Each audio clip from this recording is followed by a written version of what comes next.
Hello students, in continuation with the last lecture in which we have discussed the introduction to mechanical vibrations.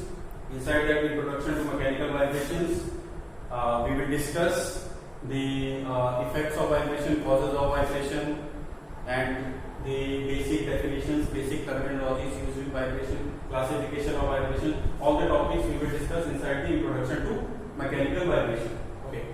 In the second unit, we will discuss the undamped free vibration.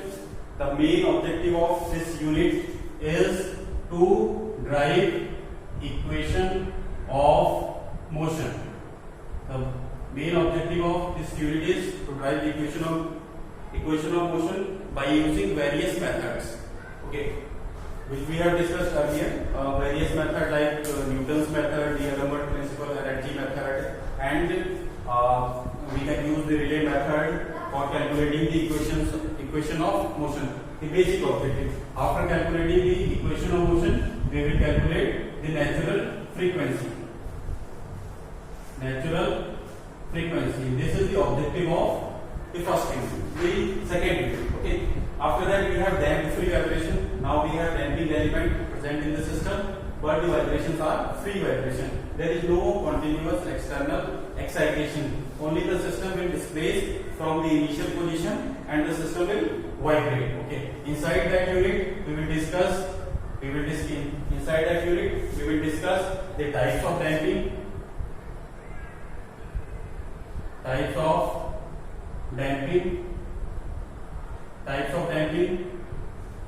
and we will discuss the equation of motion,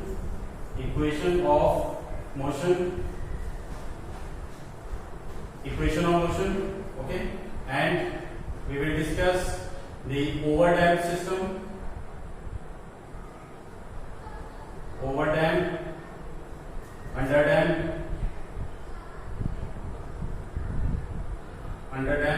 and critically damped system, and the uses of this system.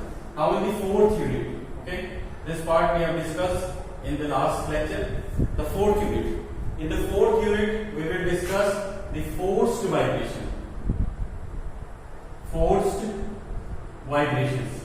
Now, till third unit, we have discussed about the free vibration. Free vibration means we don't have any continuous external excitation. Okay, we have to displace the system from its equilibrium position, and the system will vibrate. Either it is damped vibration or undamped vibration. Okay.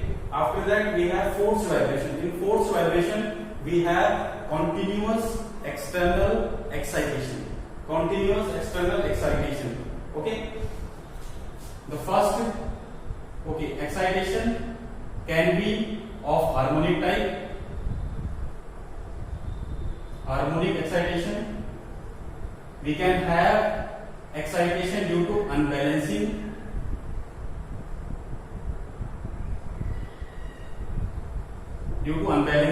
Unbalancing may caused due to reciprocating unbalancing and due to rotatory unbalance. Okay.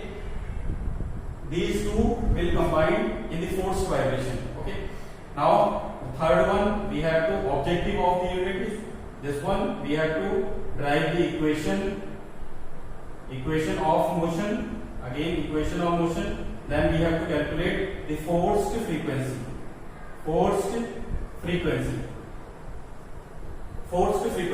Okay. Another topic which we will discuss inside the forced vibration is the isolation. Vibration isolation. Okay. Now, in the fifth unit, we will discuss the introduction to 2 degree of freedom system. Now, in the fifth unit, we have only the introduction part of 2 degree of freedom system. First, we will discuss about the equations of motion, how to drive the equation of motion by using various methods to drive the equation of motion for 2 degree of freedom system, and then we will calculate the natural frequencies of 2 degree of freedom system. and inside that unit we will discuss about the vibration absorber.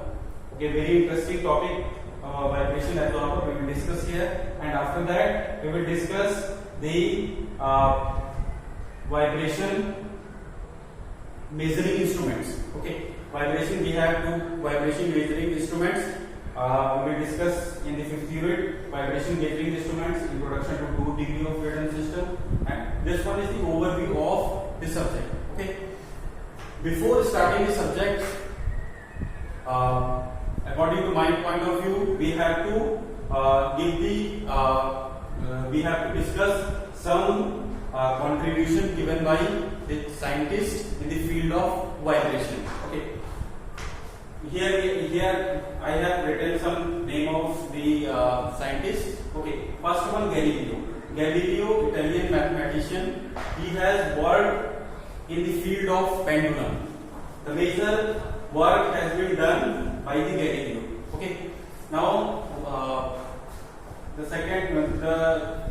one of the very famous story about the Galileo is that he was sitting in a church and he saw that one of the lamp has a kind of motion.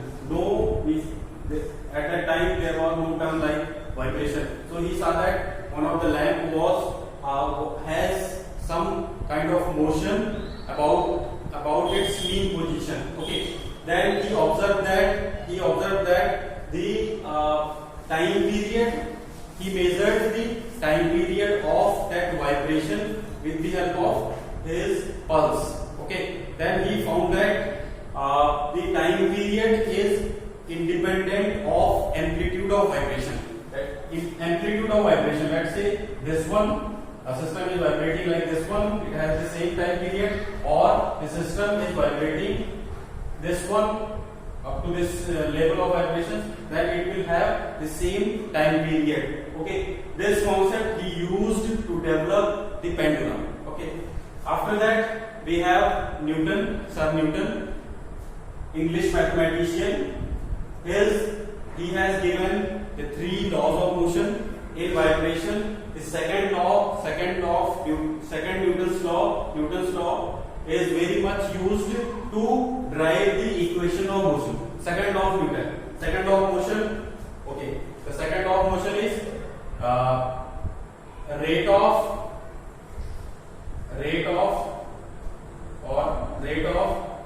linear momentum is directly proportional to applied force. Or we can say that the applied force is directly proportional to d by dt of linear momentum. Then directly proportional to d by dt of m into v. Then F is directly proportional to d by dt of v. V means acceleration. Then F directly proportional to m into a. Okay. So second law of motion, rate of change of linear momentum is directly proportional to applied force. This law is very much used by deriving equation of motion. After that we have J. Fourier, French mathematician. He gave an equation. According to that he gave an equation which we will discuss in the first unit, Fourier equation. Okay. That according to Fourier equation, any harmonic motion can be written in the form of sine terms and cosine terms. Okay. Let's say we can say that we have a motion like this one, we have a motion like this one. So we can convert this equation, this motion, in the form of sine terms plus cosine terms according to Fourier equation. After that we have Timoshenko, Russian engineer. He has given some theories related to beams, vibration of beams. We have books on mechanics. We have books on vibration engineer by Timoshenko. Now, in the last we have Zhang Heng, Chinese astronomer and mathematician. He has developed the first seismograph, the first instrument to measure the earthquakes. Ancient time in China, they have a very much frequency of earthquakes. So he developed the first seismoscope to calculate the direction of earthquake, to calculate the amplitude of earthquake. So his contribution in the field of vibration is very much. Okay, so this one is the contribution of some of the scientists in the field of mechanical vibrations. So we have discussed the overview of the subject and the contribution of the subject. Let's say now in continuation of this one, let's say what is vibration. We are discussing about the subject. What is vibration? Vibration, we can say, to and fro motion of a body about its equilibrium position. Okay, the vibration is to and fro motion of a body about its equilibrium position. To and fro